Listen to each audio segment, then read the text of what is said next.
Selamat pagi Bapak Ibu Saudara-saudara yang Tuhan Yesus kasihi. Masih berada di seputaran kompleks Museum Lambung Mangkurat. Hari ini kita akan disapa oleh kebenaran firman Tuhan.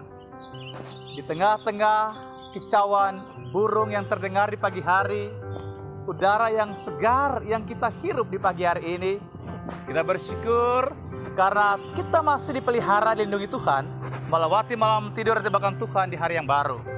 Sebelum kita memulai aktivitas langkah kehidupan kita di hari ini, mari kita landasi dalam kebenaran firman Tuhan yang menuntun dan membimbing kehidupan kita melalui lensa fata bentuk payung. Mari Bapak Ibu Saudara-saudara yang Tuhan Yesus kasihi, kita berdoa. Kami akan mengawali seluruh langkah kehidupan kami di hari ini dengan kebenaran firman-Mu.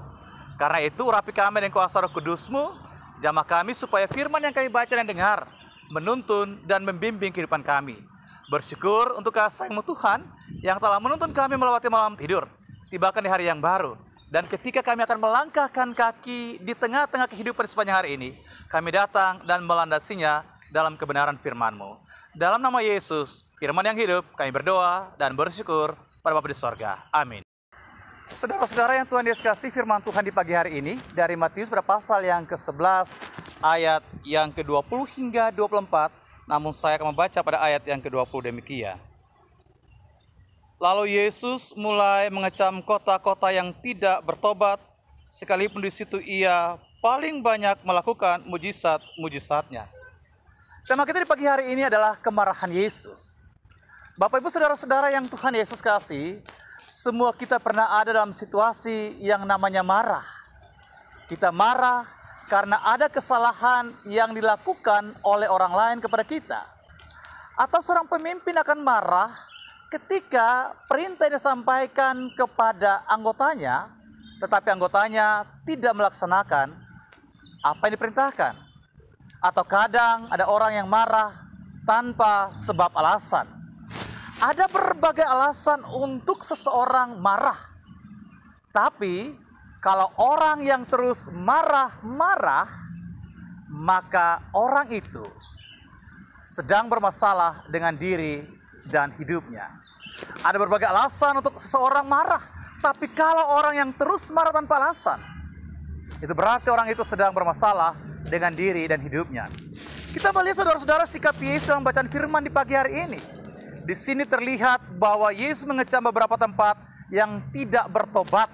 Meskipun tempat itu, Yesus seringkali banyak melakukan mujizat.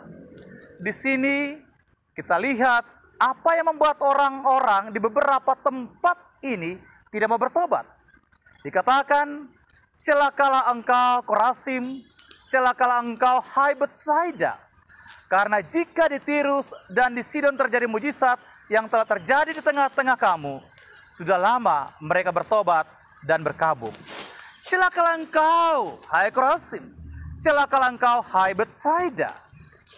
Di sini sikap hati mereka yang tidak terbuka menerima ajaran Yesus. Sikap hati yang terbuka bisa saja membawa seseorang pada hal-hal yang baik. Sikap hati yang tidak terbuka bisa saja membawa seseorang pada hal-hal yang tidak baik. Karena itu saudara-saudara yang Tuhan Yesus kasihi, mari awali langkah hidup hari ini dengan membuka hati kita pada Yesus. Minta Yesus pimpin hidup kita. Minta Roh Kudus pimpin hati kita. Agar hidup kita yang kita jalani di sepanjang hari ini dijalani dengan hati yang damai dan penuh sukacita. Menghadiri keselamatan, bahkan kedamaian di tengah-tengah perjalanan hidup hari ini. Tuhan memberkati. Amin.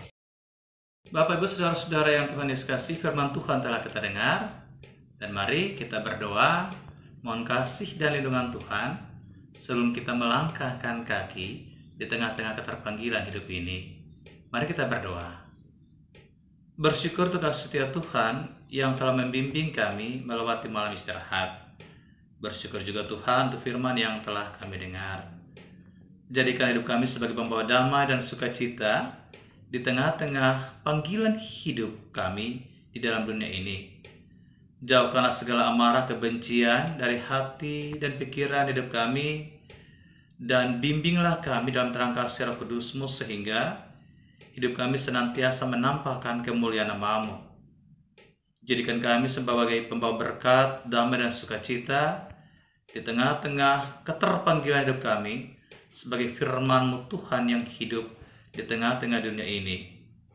Pimpin kami dalam setiap karya tugas pekerjaan, jaga lindungi kami dalam setiap aktivitas, entah kami yang berada di dalam ruangan ataupun juga luar ruangan. Mohon kasih dan keselamatan-Mu, kekuatan dan penyertaan-Mu senantiasa bagi kami. Hikmat dalam Roh Kudus kiranya memampukan kami untuk selalu hadir dan membawa damai sukacita di tengah-tengah keterpanggilan hidup ini. Terima kasih Tuhan Yesus, berkati hidup ini dan jadikan hidup ini sebagai pembawa berkat sukacita di tengah-tengah keterpanggilan hidup kami, baik dalam keluarga, rumah tangga, pekerjaan, bahkan aktivitas dan juga lingkungan di mana kami berada. Terpujilah Engkau Allah yang kekal, hidup kini dan sepanjang segala masa. Tuhan sumber keselamatan, kehidupan dan kekuatan itu, yang kepadanya kami bersyukur, berdoa, dan bermohon kepada Bapa di surga untuk seluruh perjalanan hidup ini. Amin.